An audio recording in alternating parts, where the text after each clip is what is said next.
ഞാൻ ആവർത്തിച്ച് ചോദിക്കുന്നു, UDF പറഞ്ഞ അത്രയുമെങ്കിലും പ്രേമചന്ദ്രൻ പറയുമോ എന്ന് ഞാൻ ആവർത്തിച്ച് ചോദിക്കുമ്പോൾ അവസാനം അദ്ദേഹം അല്പം ദേഷ്യത്തോടു കൂടി തന്നെ ഞാൻ പറയാനുള്ളത് പറഞ്ഞു കഴിഞ്ഞു എന്ന് പറഞ്ഞ് ആ സംസാരം അവിടെ വെച്ച് അവസാനിപ്പിക്കുകയാണ് ചെയ്തത്.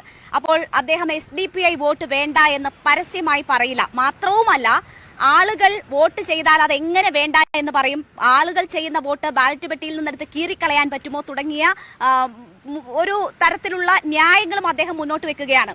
പിന്നീട് SDPI വോട്ട് വേണ്ട എന്ന് പറയില്ല എന്നതിനെ ന്യായീകരിക്കാൻ അദ്ദേഹം പറയുന്ന രണ്ട് കാര്യങ്ങൾ: ഒന്ന്, RSSകാർ ഞങ്ങൾക്ക് വോട്ട് ചെയ്യും, RSSൽ ഉള്ളവർ വോട്ട് ചെയ്യും, അത് വേണ്ട എന്ന് പറയാൻ പറ്റുമോ എന്ന് ചോദിക്കുന്നു. എല്ലാ വോട്ടുകളും വേണം, SDPI വോട്ടും വേണം എന്ന് പറയാതെ പറയുകയാണ് NK പ്രേമചന്ദ്രൻ. അല്ലെങ്കിൽ വളരെ സ്പഷ്ടമായി തന്നെ അദ്ദേഹത്തിന്റെ വാക്കുകൾ അതാണ് സൂചിപ്പിക്കുന്നത് എന്ന് തന്നെ നമുക്ക് പറയാം.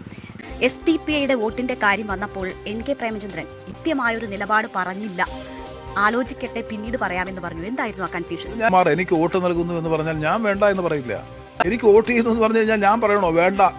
അവർ വോട്ട് ചെയ്യാൻ തീരുമാനിച്ചാൽ നിങ്ങളുടെ വോട്ട് നിങ്ങൾ ചെയ്താൽ ഞങ്ങൾ ബാലറ്റ് പേപ്പർ വാങ്ങി വലിച്ചു കീറി കളയുമെന്ന് പറയാൻ ആ രാഷ്ട്രീയ മൗഢ്യമൊന്നുമില്ല. അങ്ങനെ പറഞ്ഞില്ല എങ്കിൽ പോലും SDPI വോട്ട് വേണ്ട, ജയിക്കാൻ എന്ന് പറയാനുള്ള ആത്മവിശ്വാസം NK പ്രേമചന്ദ്രനില്ലേ? SDPIയുടെ മതേതര വോട്ടാണ്. അതാണ് SDPI RSS പ്രവർത്തകരും SDPI പ്രവർത്തകരും എനിക്ക് വോട്ട് ചെയ്യണമെന്ന് അവരുടെ മനസ്സിൽ തീരുമാനിച്ച് വോട്ട് ചെയ്താൽ SDPIയുടേത് മതേതര വോട്ടാണെന്ന് താങ്കൾ? ഒരു വ്യക്തിയുടെ വോട്ടല്ലേ വോട്ട് ചെയ്യുന്നു, ആ വോട്ട് നിരാകരിക്കാൻ നിങ്ങൾക്ക് അവകാശമില്ല. ഇപ്പോൾ NK പ്രേമചന്ദ്രൻ പറയുന്നുണ്ടോ SDPI വോട്ട് എനിക്കും വേണ്ട? ഇനി ഇതിൽ കൂടുതൽ വിശദീകരിക്കും. വളരെ ക്ലാരിറ്റിയോടുകൂടി ഞാൻ പറഞ്ഞല്ലോ.